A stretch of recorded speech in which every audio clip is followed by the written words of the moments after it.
People in nursing homes only seeing loved ones through windows or through virtual chats. Boy, the images we have seen during this pandemic have been heartbreaking.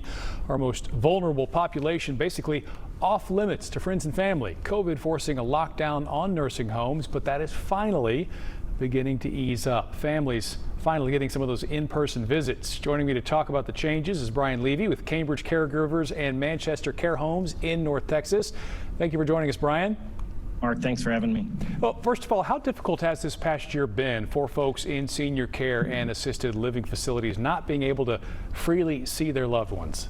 It's been real challenging. I'll tell you, our residents just love having their family members come visit on a daily basis. And for that to have a hard stop about a year ago has been really challenging, and we can see it in their eyes. So we miss the families coming around. We've seen a lot of creativity among facilities lately in trying to help out where people can see each other. What changes are now in place? We're ready for the human services to loosen up regulations and let us do what we do best. We're excited to have families back in. We have our residents vaccinated, we have our staff vaccinated, and we have families vaccinated. So we're ready to open the doors cautiously. Of course, err on the side of caution.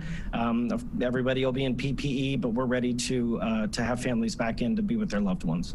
You mentioned the PPE and also vaccinations of those folks involved. What other precautions should people be aware of?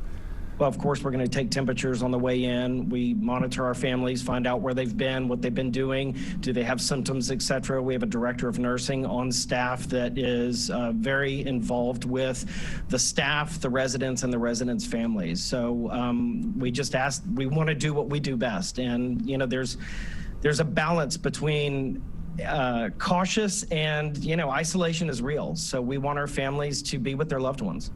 You mentioned vaccinations among family members. Will that be a requirement for those coming into your facilities?